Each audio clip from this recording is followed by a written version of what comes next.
And welcome to this week's edition of the Thursday 30 session. We've got Keene from KAZ Type in here with us today, and he's going to give us a run through of the software and some tips on how to use it. So I'll pass over to you, Keene. Thank you. Right, lovely. Thank you very much for joining me, and I hope you leave the session a little bit more knowledgeable about KAZ.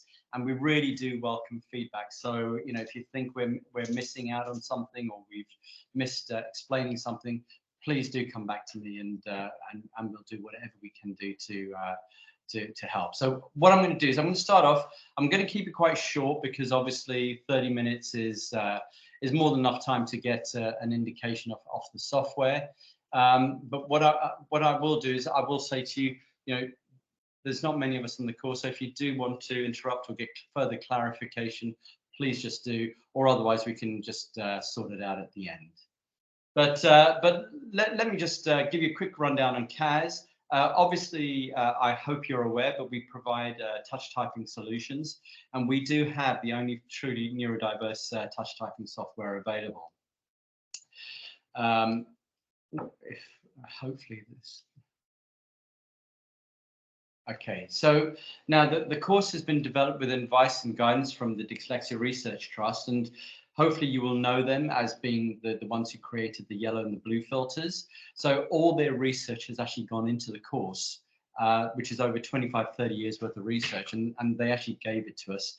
And we provide all of that research within the license at no extra charge. So there's no difference in costings for mainstream schools or specialist schools at all.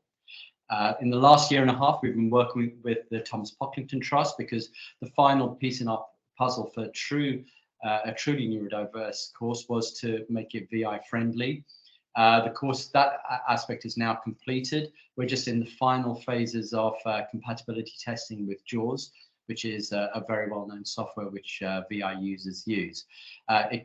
It is currently 90% of the way there, and we're hoping within the next week or two it'll be finalized. But again, all this is included within the license at no extra cost, and the 90% which is done is currently there, and I'll actually show you how that's actually accessible. But the most important thing is, which I'd like everyone to come away with, is why learning touch typing is so important for neurodivergent learners. Now, a lot of assessors, and you possibly yourselves, do recommend touch typing. And, you know, just to clarify why that's so important, because obviously it levels the playing field. It puts everyone on the same playing field as their neurotypical peers. As you're aware, if you can touch type, it instills confidence in the user. So, you know, we've seen it everywhere where we go. Users who can touch type, especially kids in the SEN departments, it just really does give them a certain confidence. To cut a long story short, we're dealing with a school in Watford, and they've just put their SEN learners through our new Open Awards qualification. And the thrill that the students got through passing their level, they did have level 1 and level 2, but literally the teacher, Debs, was actually saying to me that the children were actually peacocking. They were so proud of their achievement. I've just sent them the certificates, or Sharon just sent them the certificates a few days ago. So hopefully over the course of the coming weeks, we'll see all that plastered over the social media. So that is without doubt, it instills confidence. Obviously, we're looking at the efficiency it creates in productivity, and that's a no-brainer in terms of the amount of time used actually at a computer. A lot of our neurodivergent students do suffer from anxiety, and obviously learning to touch type is one aspect which really helps and reduce. And lastly, of course, it can be used in exams. If if students have accessibility arrangements, then why not teach them to use that keyboard properly. And what it tends to happen is, or the feedback which we've got, instead of being 1 or 2 word answers, we're getting sentences and paragraphs being introduced. So obviously it helps with challenges which impact the writing process. Provides the alternative method of communication, and is also key for using other assistive technology. For example, mind mapping, you still need to get the information in. A lot of the software you still need to actually get into there. So the key outtake from all of this is that when learners or your students type with just 2 fingers, they're using their conscious mind. So it's the front part of the mind. So think of it as driving a car. You know, you do need lessons to learn, but after a very short period of time, it transfers to the subconscious, which is theoretically automatizing the skill. So once the skill is automatized, it frees the conscious mind to plan, process, compose. And obviously it reduces mental load. So that is one of the most important aspects of learning to touch type. Now, the differences which can impact, and all these differences have been catered for within the KAZ course, and I'll explain to you where they're catered for shortly. But dyslexia is obviously the main one. Mears-Irlen is a sub of that. Dyspraxia, visual impairment, obviously VI is the latest addition in there, and obviously hearing impairment as well. So which pupil challenges does the KAZ course help with? So, you know, all the challenges including processing, spelling, speech, poor working memory. We've recently included a module which really aids that, which was developed with help from assessors within the DSA community. And it's really made a difference, made such a difference that we actually put it through all the courses only about 6 months ago. So all the research which we're getting and we find is actually making a difference, we're actually putting into the main courses. So the KAZ method, it's multisensory. It's a very easy to follow tutorial. You'll see very shortly how simple it is to use. It's got a lot of customizable features, and it really does structure the learning. So especially this is really key for students with ADHD, where the attention span is limited. The way the course has been broken down, it's broken down into modules which can actually focus the learning. So what I'm going to do is I'm actually going to stop sharing this presentation, and I'll actually go live onto an actual KAZ course. So hopefully you can see the preference screen. I'll just make sure. If you can read the sample text in the box below, so click every Begin Course. Just so that you're aware, if you can't, now with this preference change screen. the preferences until you can. Sorry, Keene, the audio is playing there. Select the VI option. Oh, sorry. Okay. Thank you. Okay. For letting me know. Sorry, everyone. I'm just going to try and. Okay. I think what's going to be best is for me to close this window, and I'll reopen another window.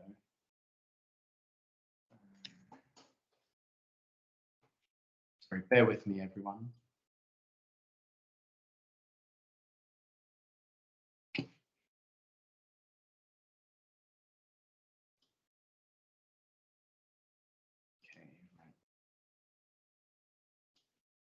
Okay, so I'll just relog back in.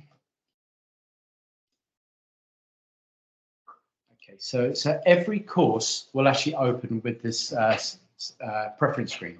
So this was actually developed through initial research with the Dyslexia Research Trust. So as you're possibly aware, these particular frequencies of blue and yellow, that is all the Dyslexia Research Trust. All the other filter colors, that's also their research, but predominantly these just minimize white screen glare. But more recently, we actually started a year and a half ago, as mentioned, we started working with the Thomas Pocklington Trust, and we really wanted to make the course user-friendly for our VI users. So we've installed a VI mode, which when clicked on, starts in this mode full stop, but which can be further adjusted to cater for the individual user preference. So if they want further contrast, or they've got a particular color which they use, they can put that in there. So as I said, we can choose all your filter colors. We also have a customized feature mode. So this was developed for students with Mears-Irlen. So they've already been diagnosed and they've already been given an RGB number. So literally all they would do is put in their RGB numbers into here, and all the background will change to, so if I just put in, excuse me, putting in any figures, as you can see, that will then default to their particular settings. We can minimize the screen by changing font colors. to aid the contrast. We've also licensed specific fonts for the course. Now, we've licensed Lexi Readable, Open Dyslexic, which hopefully you will know about. And we've also licensed a very new typeface, which is called Aravis. Now, Aravis is really starting to make some changes in the market, which is why we actually brought it into the course, because it really does make a difference to individual learners. As you can see, it's just come on there in their reading. Now, the course has font sizing built in. We start with a minimum of 18 and up to 24. But what we've developed with the course, which is something quite unique to KAZ, is which I shall show you shortly. You can actually drag the window from the bottom right of the screen. I don't know if it's actually showing this on your screen. So if you've got working with a large monitor, for example, the KAZ will expand to the full size of the monitor without any quality loss. So that's why we've only really got 2 font sizes in there, because there's no need to actually have others, because all the line spacing has been adjusted, etc. We then also have an online keyboard. Obviously, you may know, but a lot of students with visual disturbances will choose white lettering on a black keyboard. And we've actually gone one further, courtesy of the Dyslexia Research Trust. So whatever filter color you choose, even if it's your Mears-Erlen, it'll throw it behind the filter colors there. And then all you need to do is, once your student can read that text comfortably, click Begin Course, and literally all those filters are then applied through the course. Now, because I've actually used this course before, it's actually saved all my preferences. But if you need to change any of the preferences, all you do, click on the admin, go back to preferences, click default, and rechange the preferences. We do have a keyboard version, a US or a UK, which the user will need to click on their first link, access to the course. But once they do click in the first time, all these accessibility functions are saved in their memory, and they will literally log on in the next page, which I'll show you shortly. So we do have a KAZ with sound version. We've got a text version for the hearing impaired. And as I say, we've got an audio descriptive edition, which is actually built into the VI, which actually has speaking keys. So when the key is depressed, the narrator will actually sound out which key was pressed. So if I just go into the KAZ with sound, obviously bear in mind we're muted anyway on the course. So as I say, the course is a tutorial. All you need to do is tell your students to start at the top and work through each module in order. Now, the first module literally just takes a few seconds, a few minutes each, but it's really important. It explains how the KAZ course works, and it explains a little module on posture of the keyboard. And this is really important, and this was actually put in at the insistence of the Open Awards and Ofqual, because they wanted us to teach students not only about touch typing, but also how important it is to sit correctly at the keyboard. As I say, that module only takes 1 or 2 minutes, but once it's done, it's learned, and the user doesn't really have to come back here again. So the basics, this is the really key and the important module, and this is where we teach the students how to touch type the A to Z keys. Now, the method of learning is very different. It's based on modules. And this is key for retention. And obviously, bear in mind, it's presented very, very simply, because we don't want to overload the working memory. Usually, the course is offered amongst a lot of other assistive technology. And our course it's designed to be simple to use, and literally, from an instruction point of view, listen to the narrator and follow the narration's guide. So if we go into the basics module, you can see it's based on phrases. Now, it's a very different method of teaching, not the usual, but it's based on what's termed brain balance. So we're teaching both sides, to the left and the right hand, to work at the same time. And this is why the course works so well. The proof is in the pudding, and you're all welcome to free courses. Please either get in touch with me directly or ask Mary to send me your email, and then I'll let you have a free license so that you can actually see how the course works. Each of these modules can be used as standalone modules, or depending on the age group or the attention span of your student, tell them to do all 5 modules in one. Now, as I mentioned, they take 15 to 20 minutes each. That's all it takes. But as I said, especially for ADHD modules, it's based on what is now becoming quite a well-used phrase, which is called the Pomodoro technique, whereby focus learning and then a rest, focus learning and then a rest. And it's amazing how this actually really does work. Now, all of these learning modules are learning modules. So unlike other typing tutors, you don't have to pass a badge or a certain word per minute to go through. So you can move and progress through without being penalized. And, the learning is learning. So, your student isn't constantly rapped on the knuckles. No, that was wrong, or no, that was wrong. You've got to keep the right key in. All the learning modules, that doesn't happen. However, in all the testing modules, you do have to type in the right character, because that's where we actually what is called enforce muscle memory. But if I go into the first module, if Mike jives, this is the navigational tool for the senior school edition. The junior school edition has KAZ Bird, and it's just straightforward, forward, backward, repeat what has been said, or exit. And this is the standard KAZ user interface. So we've got two screens at the top. We've got a keyboard in the middle here, navigation tool, and some keys at the bottom there. I'll show you shortly how they all work. But in effect, the screen opens immediately, and the narrator will guide the student how to use the course. Now, as I mentioned earlier, it is interactive. So as you'll see here, you will be demonstrated as well with the keyboard, with the hands coming on the keyboard, which key and which letter to press. Now, something which is actually built into the course is a key guide. Sorry for this hearing off center. It's just because I didn't log on fresh. It's been delayed. So if you click anywhere on this keyboard, you get a key guide. And all the user has to do is then press a character on the keyboard, and the key guide will demonstrate which finger presses that key. And literally, to return to exactly the same position on the course, click on the key guide again, and as you can see, the cursor will open up again. Now, as I just mentioned, the whole idea is to learn through making mistakes in these initial stages, and that is literally how the learning progresses. And as you can see here, this is the first phrase which we're looking to build up, which is all real words. To move on through the course or backwards, or to repeat this particular section, just use the navigational tool. We have a few more accessibility functions here. We've got a help menu here, which explains everything on the screen. We've got a sound on-off button, which flips between sound as well as a text-only version. And we've got a progress bar, which shows the user how far they are within the course. Now, we do have a slow mode button as well. Now, slow mode is the original version of KAZ, how it was developed.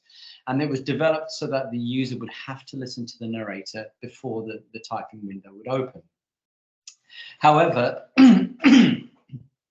sorry, what we have noticed is we were told, this is absolutely driving our kids with ADHD insane. It's actually also driving mainstream users insane, because let's face it, kids are brought up with mobile devices and laptops, etc. So there's no need necessarily for them to wait. They just want to get itching to get going.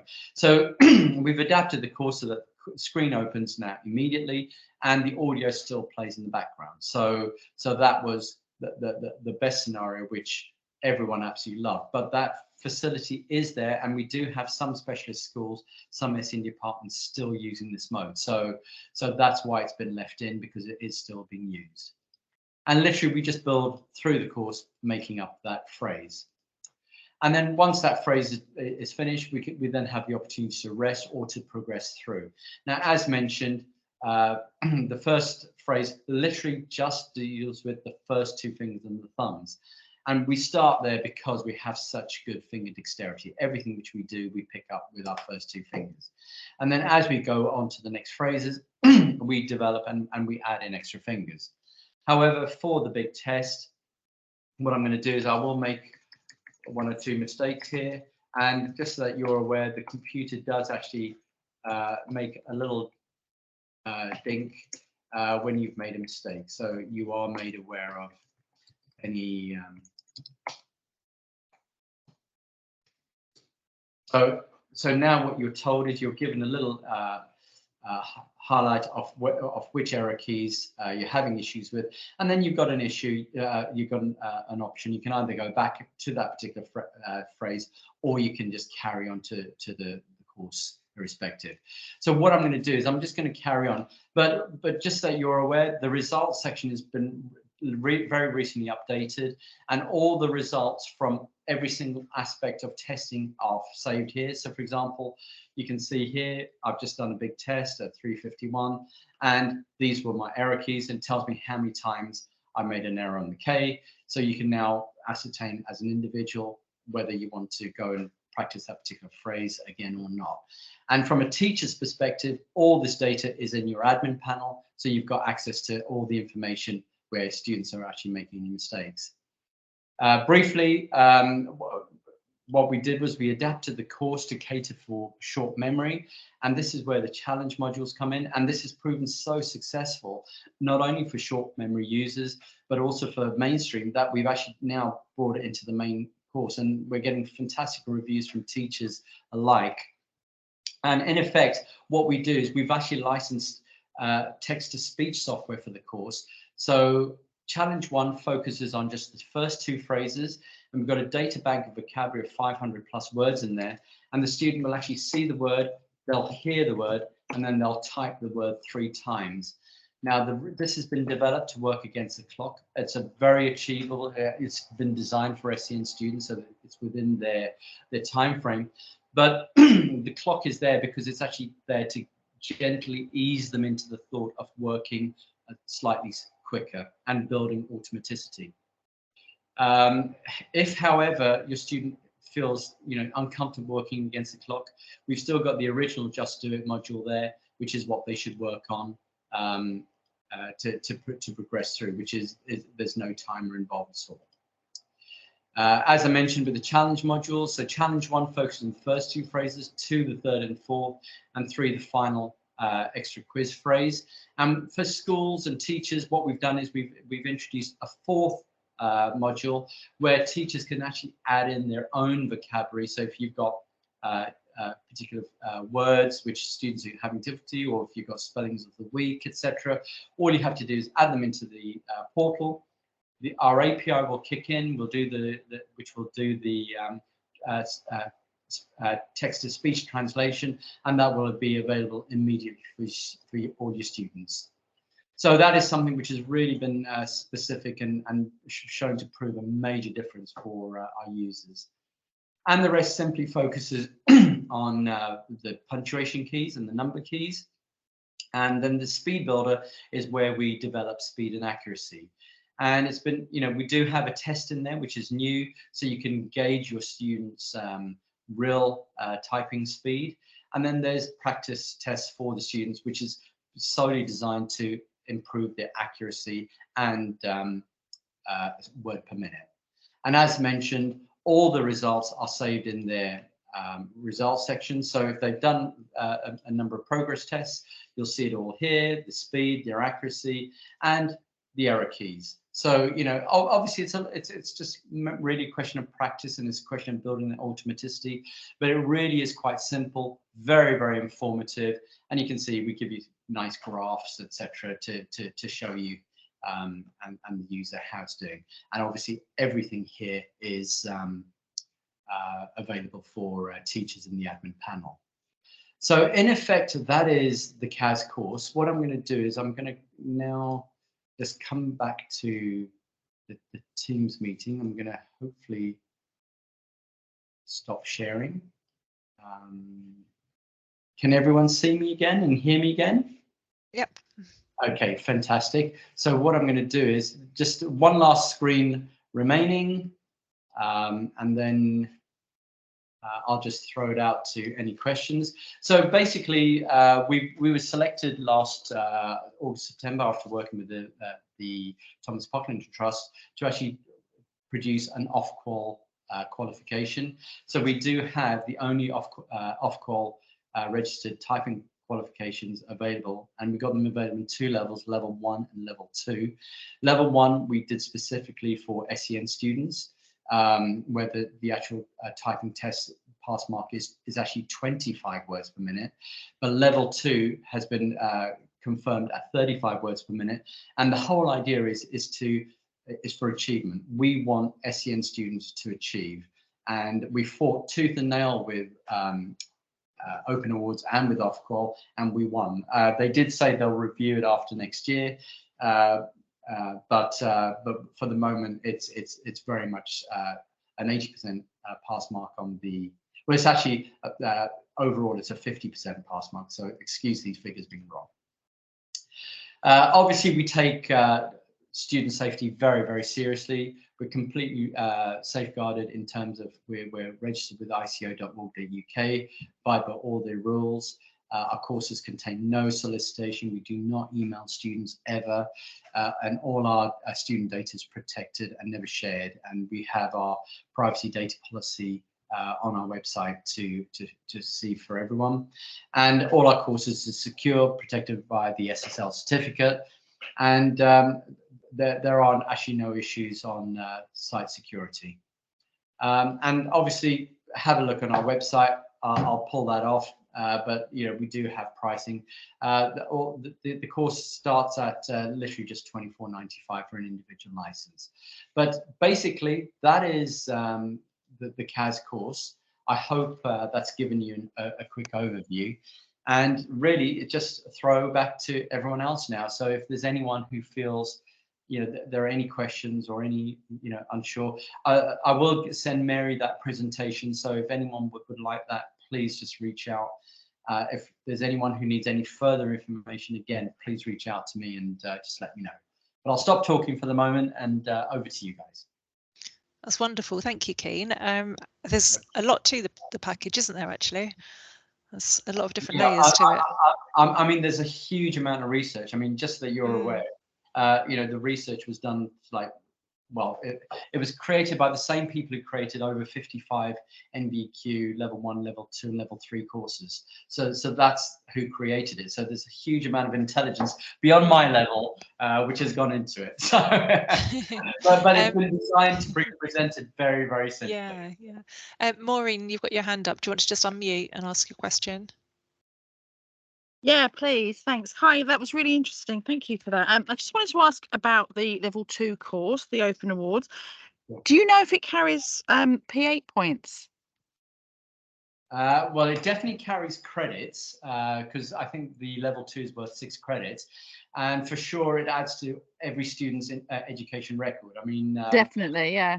It's just a couple of schools were sort of asking about whether it adds to the school's value-added measure. I'm guessing probably not.